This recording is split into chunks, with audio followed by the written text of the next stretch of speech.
Deixa eu... Hoje o papo é com o Fábio Galeazzo, arquiteto, e com a Clarice Strauss, arquiteta. Eu vou pedir para vocês se apresentarem, porque a gente vai falar sobre uma coisa muito interessante, tem tudo a ver com o que a gente está vivendo agora, que é... O Fábio vai explicar melhor para a gente, né, que é o design afetivo. Mas primeiro eu vou pedir para vocês se apresentarem, aí a gente introduz a conversa. Vamos lá, Clarissa. Se apresenta aí para quem eventualmente não conhece você. Bom, eu sou a Clarissa, sou arquiteta, mas muito mais do que ser arquiteta, eu acho que sou uma buscadora. Nos últimos anos isso tem se intensificado demais, então, hoje eu estou estudando astrologia, sou curadora prânica, que mais, gente? Sou muito, assim, curiosa, então... Eu tenho entrado muito por esse lado mais espiritual, né? E agora, nos meus últimos projetos, eu tenho inserido também uma outra técnica, mas aí eu trabalho em parceria com uma radiestesista, e que é o Feng Shui, né? Então, eu estou trazendo isso já para os projetos, para realmente ajudar na qualidade de vida, né, das pessoas, enfim, dos clientes. Mais do que nunca agora, é muito, né? interessante. É isso aí, queremos saber depois mais. E você, Fábio? Sim.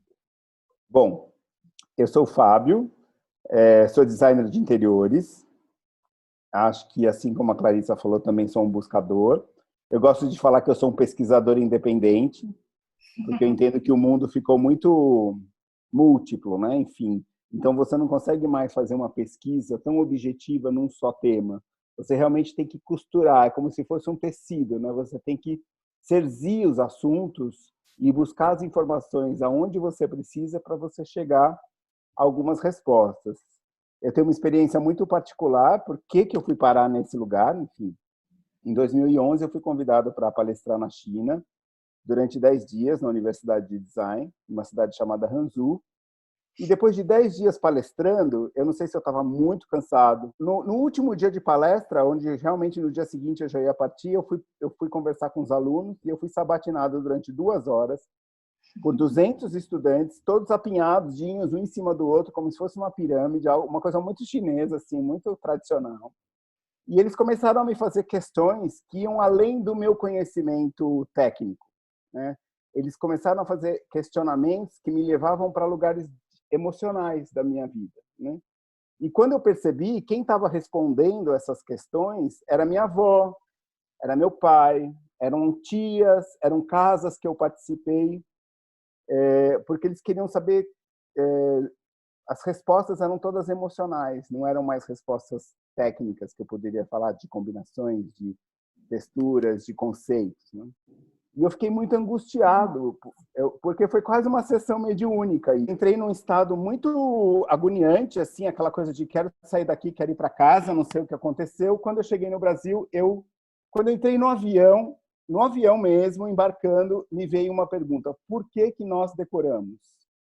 Por que nós decoramos? Por que as pessoas investem uma fábula de dinheiro, né? Enfim, por que as pessoas investem tanta energia para decorar uma casa?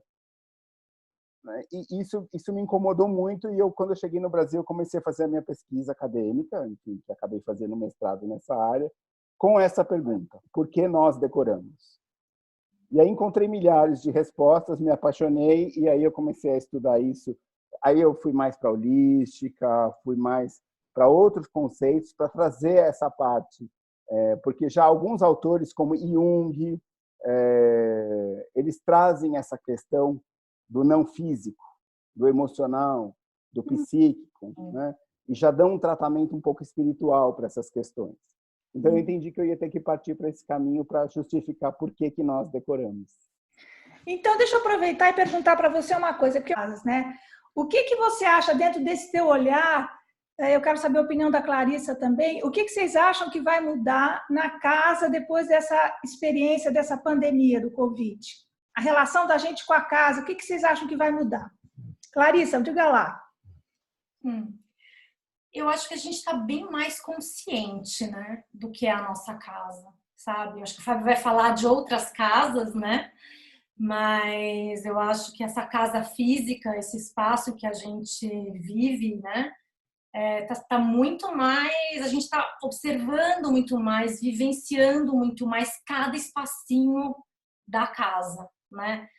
Até um cliente meu foi interessante, esses dias a gente conversou e ele falou assim: nossa, eu já experimentei todos os sofás do meu apartamento, eu já sei exatamente como cada um me recebe, é no terraço, é na sala de jantar, é o living, quer dizer, é interessante porque a gente não tinha essa oportunidade, né, antes, né? Era tudo muito corrido, né? É. E agora a gente está sendo obrigado a vivenciar cada espaço. E eu acho que o que vai ser mais curioso, eu acho que é o retorno disso tudo, né?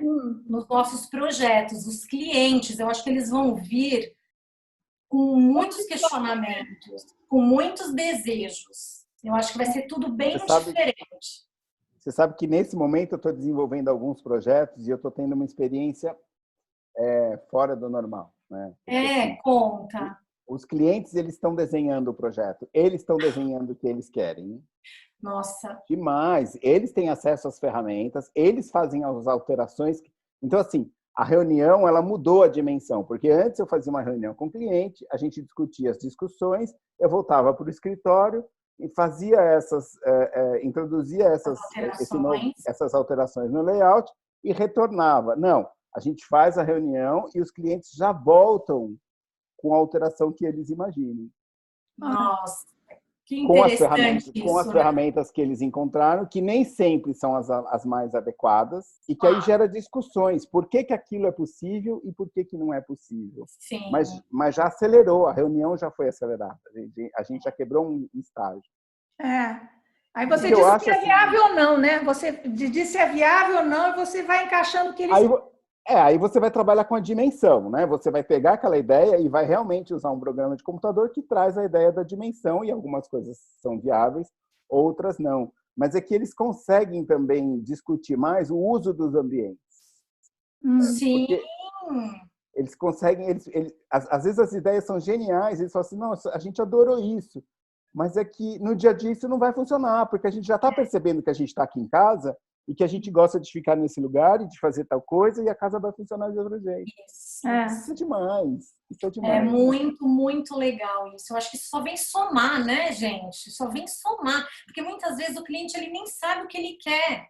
Exatamente. Sabe? Ele vem, a gente começa a explicar como que pode ser usado o espaço, assim, assado.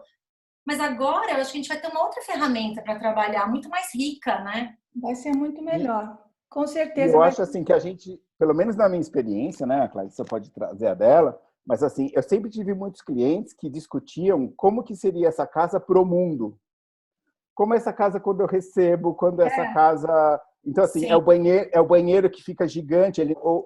Eu percebo que os clientes discutiam muito mais a relação deles com o mundo, né? Então, é o banheiro que é muito grande, porque ele tem que se tornar uma sala de banho, é a sala de TV que tem que se tornar um cinema. E isso sempre foi introduzido com muita naturalidade nos projetos. A gente achava isso natural. Eu penso que agora algumas discussões elas vão se tornar inversas, né? Como que vai ser a casa quando eu estiver sozinho? Onde que realmente eu leio, né? Porque, por ironia do destino, eu sou uma pessoa que leio muito e eu não construí a minha casa com um lugar para eu ler. Então, eu tenho discutido. Agora, eu estou no momento que eu estou construindo uma nova casa, que é um projeto novo, e eu estou muito focado onde são os lugares que eu vou poder ficar na minha introspecção. Olha que máximo isso. E acho que a gente vai começar a trazer isso. Outro dia eu estava fazendo uma palestra e um pessoal de eletrodomésticos me questionou como seriam os eletrodomésticos no futuro.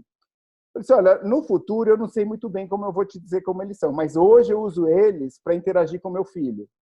Porque a dificuldade, assim, eu não consigo brincar muito com meu filho, mas eu consigo fazer um bolo, eu consigo usar essas ferramentas da cozinha como um playground, né?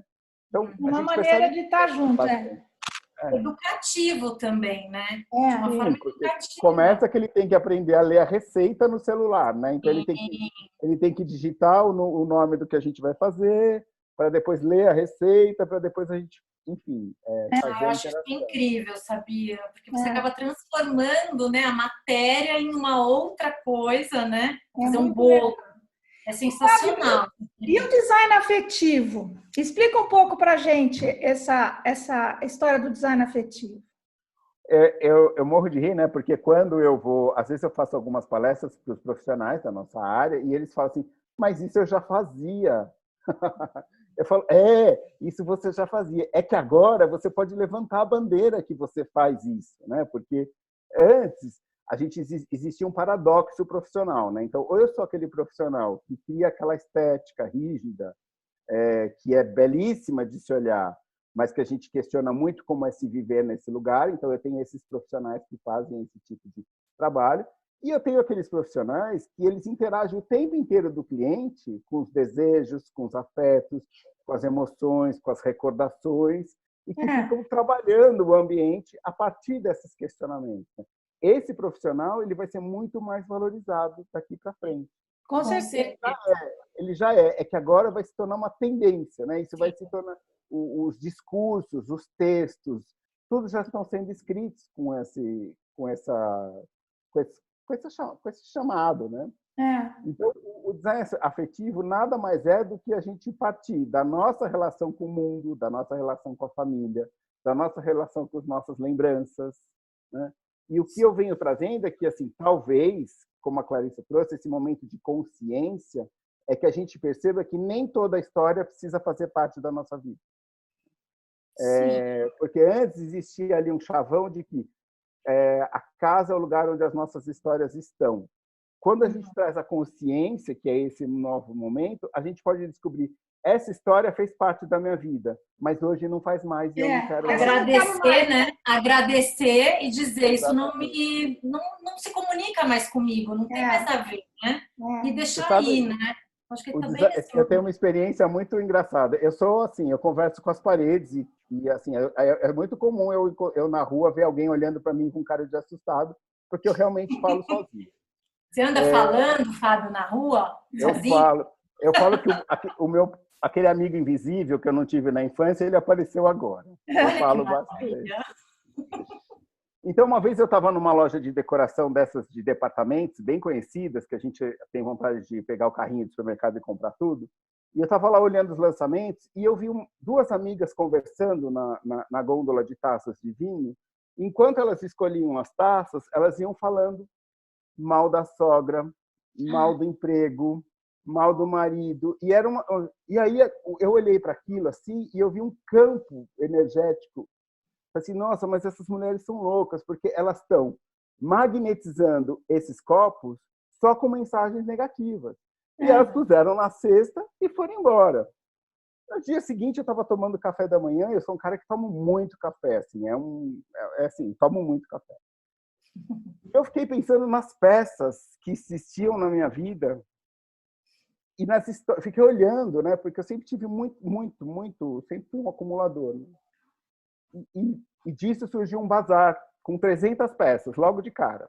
A gente resolveu que a gente precisava se livrar de 300 peças para que abrisse espaço para novas histórias. Porque aquelas eram peças lindas, eram peças assinadas, eram peças de arte, eram peças de design. Umas foram compradas em Nova York, outras foram compradas em Paris, outras foram compradas no Vale do Jequitinhonha. Não tinha, mas elas não faziam mais parte daquela casa. Foi muito interessante esse aprendizado. Então, o design afetivo é você olhar para a vida e perceber o que a vida está te pedindo. Né? Esse lugar de consciência que a Clarissa trouxe.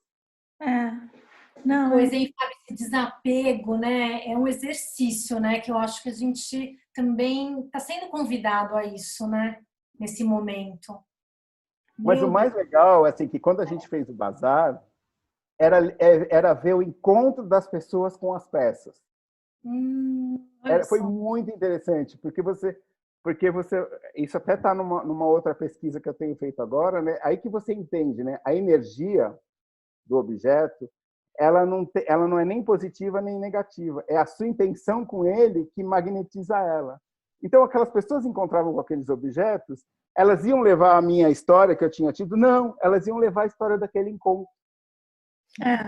né? E da intenção delas com a casa delas. E foi um aprendizado Eu fantástico. acho que esse teu olhar é muito legal, porque realmente assim, é aquilo que tem a lembrança daquele momento, aquela coisa que te toca de alguma forma legal, né? E de repente pode passar em algum momento, passar a não tocar mais, né? Pode ser uma coisa que você fala, já virou a página e agora já está em outra, né? Que é o reciclar também. Porque a gente não precisa mudar de vez em quando, aí, Clarissa, o negócio do Feng Shui também. Não tem que mudar um pouco os móveis de posição para energia, para dar uma energizada na casa ou não? Vai, Depende, Clarissa, você. depende. Não, eu acho que depende, né? Eu acho que você pode mudar uma cor. Às vezes não dá para você mudar o móvel de lugar. Às vezes você não tem, né? O apartamento é pequeno, a casa é pequena, você não tem como mudar. Mas você pode mudar um tecido que vai mudar toda a energia do ambiente, né? As cores, e você ter consciência do que serve, do que representa aquele espaço para você ali na tua casa e trabalhar com aquela intenção, por exemplo. Você vai trabalhar um canto da tua casa que você sabe ali que é o canto da prosperidade, por exemplo. Então, você trabalhar com aquela consciência, você, nossa, potencializa tudo, né? Então, ai, gente, nada como ter consciência. Acho que consciência é o tema, eu acho que é o tema do momento. É o tema para todos, não né? é? Para tudo. Eu acho. Para tudo. Consumir com consciência. Né? Os clientes já estão também se questionando: será que eu preciso de uma casa tão grande? Será? Né? Nossa, Porque agora mais do que nunca, né? Agora mais do que nunca, gente. Né? Então eu acho que... será que eu preciso ter tantos carros na minha garagem? Né? Nossa, eu acho que não, é um convite mesmo agora. eu acho Lindo, é que maravilhoso. Acho que é um momento único que a gente não, está eu vivendo. acho incrível porque assim as coisas vão ser, o valor das coisas vai mudar completamente, né? A gente vê Sim, por exemplo, assim, roupa, né? O que que a gente precisa de roupa? Para que que a gente precisa de, sabe assim? Então acho que vai ter muita coisa que a gente vai rever em termos do que é mais importante agora. E é muito legal isso, né? Sim. Não, e dentro de casa, então, né, um moletomzinho é básico, né, gente? É só o que a gente quer, né? Uma Nossa, meia gostosa, pronto. aí fica Né? muito mais fácil. E me diz uma coisa, o que que vocês dariam de conselho? Se é que existe algum conselho que a gente pode dar para quem tem intenção de melhorar a sua relação com a sua casa, ou coisas que possam fazer para deixar mais agradável de viver, enfim, tem alguma dicasinha boa aí ou não? Fala, Olha, Fábio. eu costumo falar das 3 perguntas básicas, né? Eu acho que todo projeto, hoje em dia, todo projeto ele começa a partir de 3 perguntas básicas, né? O que eu tenho e que realmente faz parte da minha história. O que eu tenho e que realmente fala de quem sou eu, da minha identidade. Depois eu vou falar assim, o que eu tenho que já não mais faz parte da minha intimidade e que eu poderia reciclar, que eu poderia ressignificar, né? Porque, por exemplo, eu tenho um caso muito concreto, né? Eu fui na casa de um cliente, queria refazer tudo, queria mudar tudo, chegou num móvel lá, ele falou assim, não, mas esse móvel custou uma fortuna, esse móvel é assinado por tal pessoa. Então, assim, e esse móvel era do meu casamento, que eu não estou mais casado, né? Então, você fala assim, meu Deus, eu tenho, assim, você está enxergando, você está fazendo uma consulta ali, né? Porque além do que, né, Clarice, que a gente pode falar que uma consulta com o cliente, ela não é só uma consulta daquilo que o cliente nos diz, mas Claro, a gente, o nosso papel está no que ele não nos diz, né? Então era um móvel que significava o casamento que não existia mais, era assinado e tinha um alto custo, né? Enfim, muito simbólico, né, Fábio? muito simbólico.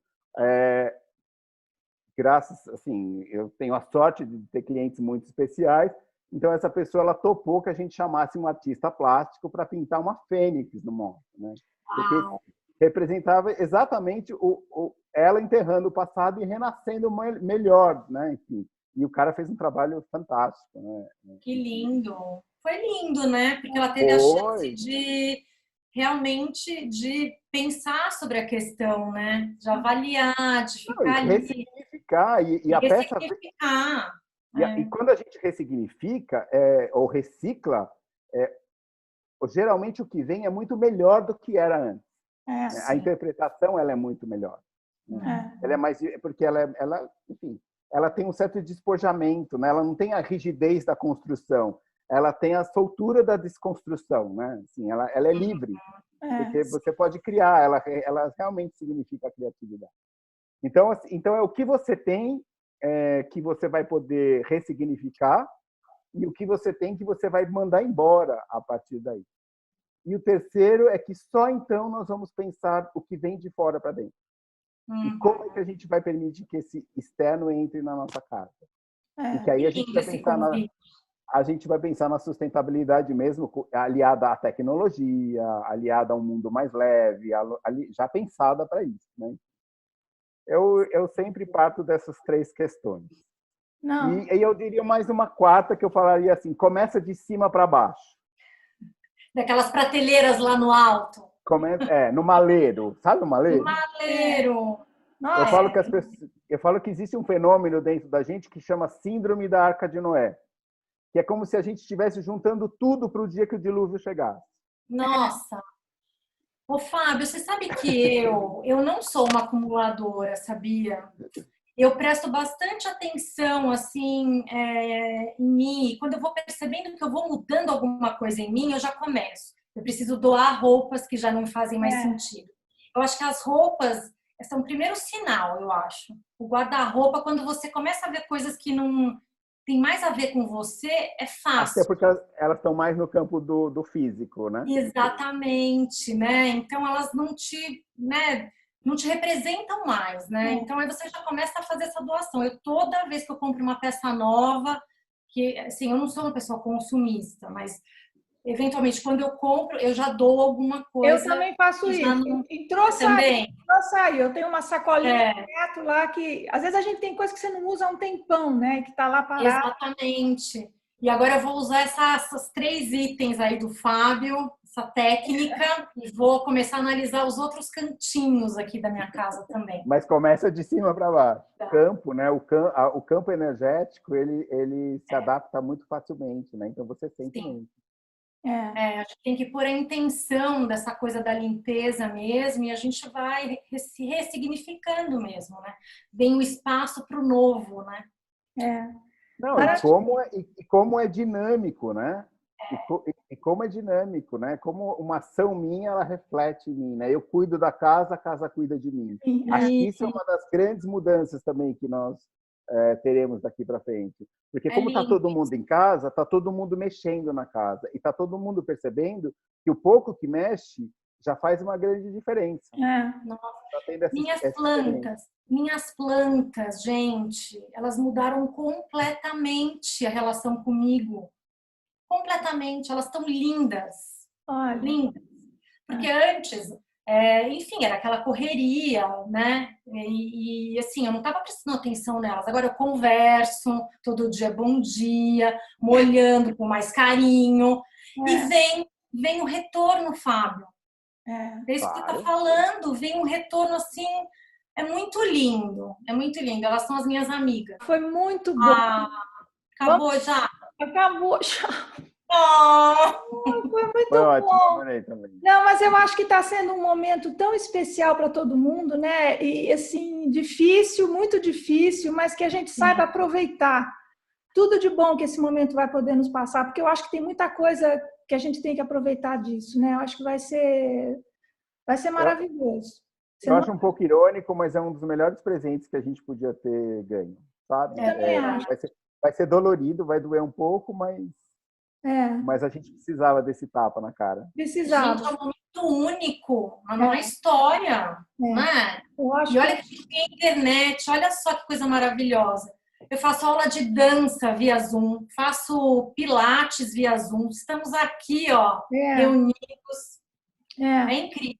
Não, né? Eu acho que se abriram outras possibilidades e a gente vai rever uma série de coisas que a gente fazia que de repente não valia a pena fazer, dar valor para outras coisas, né? Eu acho que a gente tem que saber aproveitar esse momento.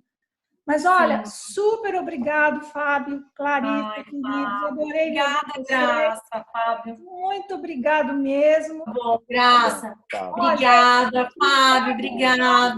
valeu. Tchau. Cuidem-se, né? Cuidem-se bastante, fiquem bem e a gente vai retomar isso. Vamos falar mais. Tá bom? Tá Adorei. bom, Beijo, queridos. obrigado, viu? Tchau. Tchau. Obrigada. Um beijo. Tchau. Tchau. Tchau.